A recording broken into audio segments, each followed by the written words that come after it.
Здравейте, ето ме и мен, това съм в влог 9.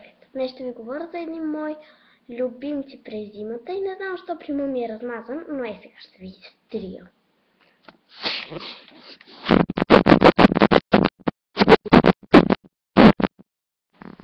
Това мисля, че е по-добре.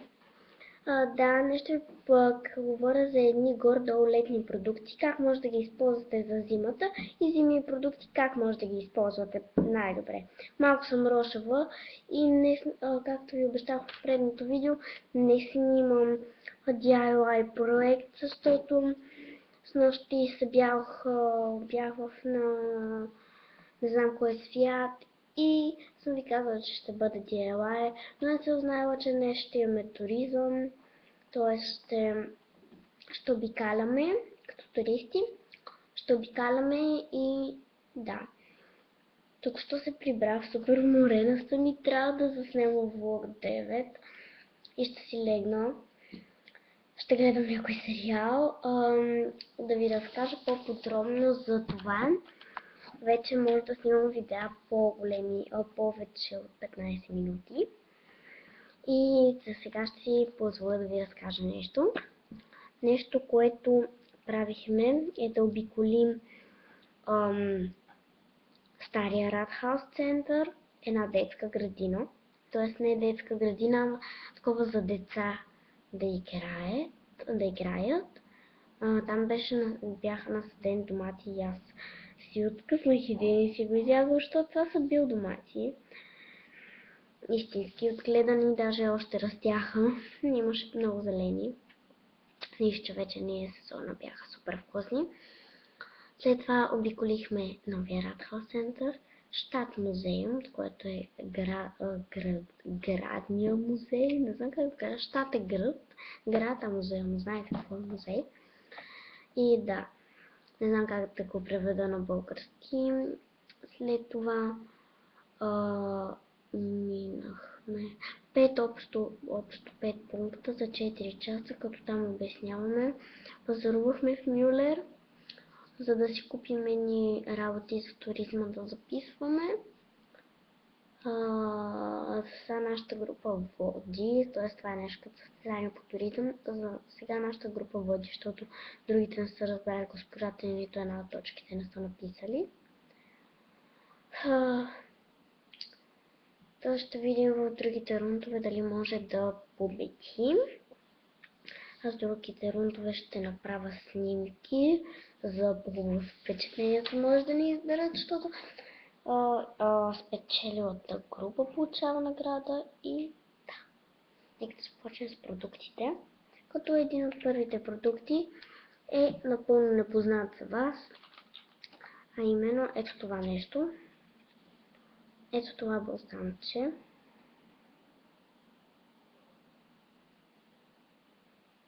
Не знам дали съм в фокус. Това балсамче е марката Тианде, която е руска марка. Ето това е сайта. Няма да го видите, но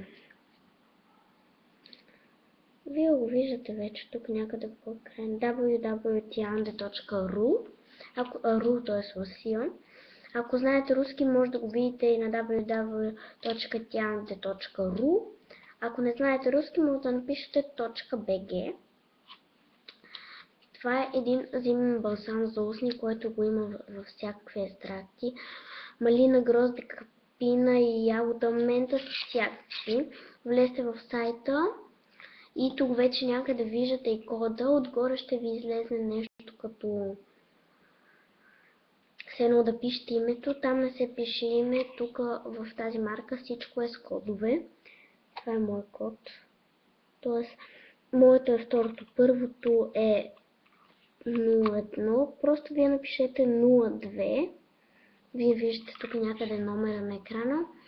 Просто напишете този номер и те ще ви излезат всичките балсами за устни и ако искате там не пише цена. Но аз тъй като аз го взех без пари, защото една наша приятелка е представителка на групата и ми го подари като подарък, нещо като подарък за коледа. И да,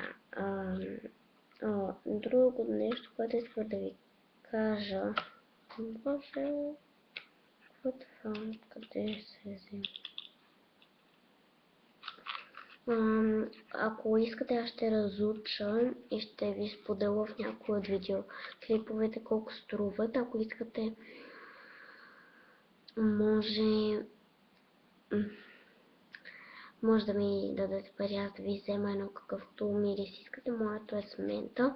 Много хубаво, супер меко. Мен устните ми се оправих, са супер гладки.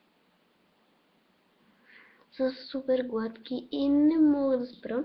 Много меко се усеща балсамчето като крем. Много хубаво. Доста големичко, то е само до тук се отваря, но ето тук има още малко. Хубаво зелено, много хубаво, много хидратиращо. Даже в сайта, като натиснете .bg, даже аз сега мога да го отворя.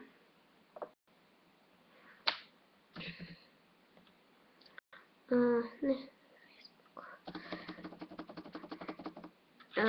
Тиаде, мисля, че беше Тиаде. Tiande.bg, така. Много хубав сайт, аз ще ви прочита за балсамчетата, какво пише, защото аз още не съм много запозната.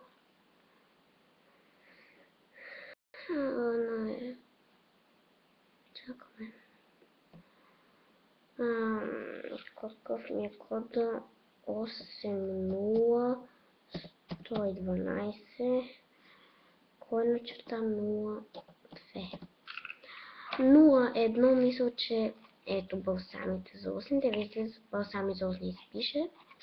Така, балсами за устни на Тиан да осигуряват нежна грижа и защита на устните, на устата и устните. Да, устните. Не знам какъв смисъл устата и устните, но така. Ефективно предотвратява сухите и напукани устни. И ги предпазва от напукване. Така. Първото е така, мента и ябълка. Първото е същия номер, но наклонена 01, защото нали едно мента, ябълка, ванилия, боровинка, вишна, ягода, малина, грозде. 8 балсама. Аз имам този с ябълката, който не знам дали е най-хубавия. Мисля да си поръчам този с ментата, защото е по-освежаващ, но като за Коледата сякаш искам ванилия. И да, има всякакви работи за лице, но не пише не пише тук коментари няма за това. Да, тук не пише цени. Е много хубаво, много хубави балсами. Просто трябва да намажете равномерно, защото както всички знаем, на долната е най-лесно, докато на горната е по-трудно. Горната трябва да я мажете повече, защото тя е по-стресирана.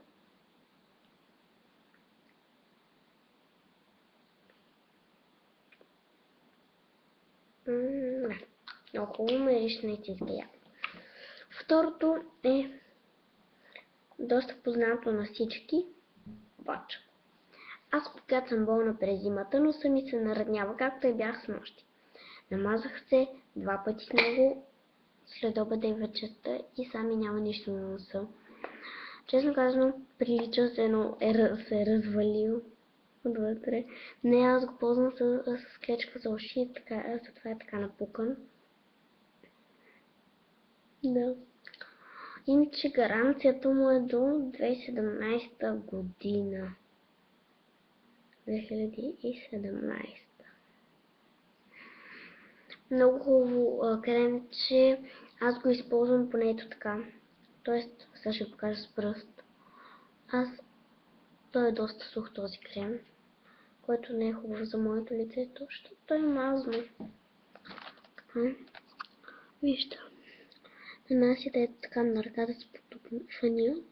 Тук не стане на точки и почти не си махне толкова белият цвят. Надявам се нещо да виждате. След това размазвате. Все пак малко трябва да се вижда, за да може да има по-голяма покривност. Докато през лятото може да го използвате като масажирате и да не се вижда изобщо. Аз така го използвам през зимата, защото е най-добре, защото повече ми предпазва кожата. И третия продукт, за който ще говоря, ето на марката The Raspberry Kiss. От това съм много доволна и опитам се да го изхъбя. Честно казвам, мисля да ви прочета малко и за него. Така...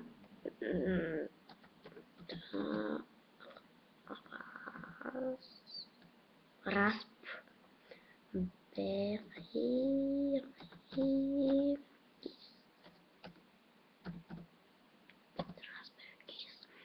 Сега ще погледна за него какво пише.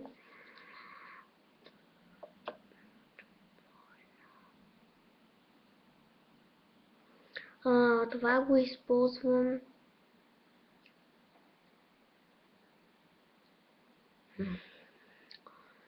Какво е това? Това не ми е да разбера. Кист, но както и да е. Ще се опитам да намеря тук. Вау! Така както и да е, не мога да намеря да разбера. Кист, ви прочета малко за него, но той е страхотен. Аз по него използвам да си мажа ръцете. И как го използвам аз през зимата, защото това е летен продукт. Тоест, само си е така. Две помпички.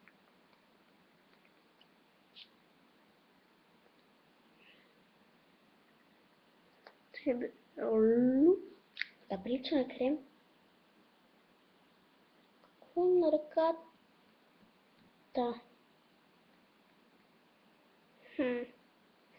Нищо. Ще го махна после това, което имам на ръката. Почти го махнах. Размазвам го съвсем малко. И ми стане така мазно да... Вижте.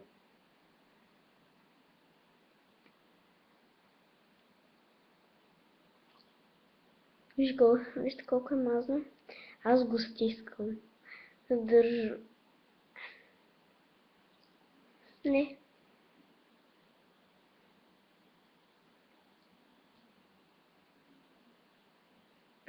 Доста мазно съм. Трябва да е мазно. Така на мен по-ми защитава ръцете. И аз понякога слагам и на обратната страна. Сега не мога да го натисна. Ще си го подпра на ръката. Йо! Падна нещо черно. Йо! Това какво е? О, това е бокуч.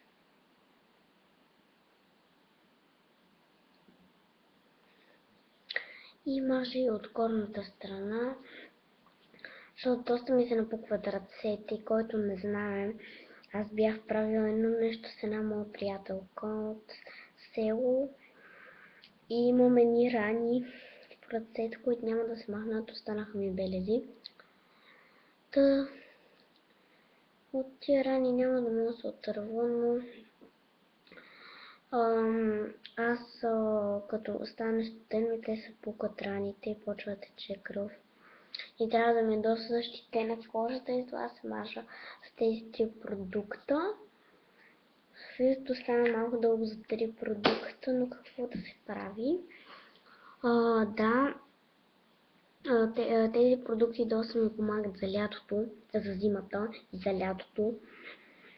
То в описанието ще сложа линка към сайта. То вече го видяхте, когато говорих за балсамчето. В сайта видяхте и номера му, долу ще има всичко, долу ще има всички. Може да се казва, даже, да, то пише на руски, яблоко, няма да ви лъжа. Яблоко. Тук пише на руски. Не знам руски. Дай да махнем това, да четем нещо на руски.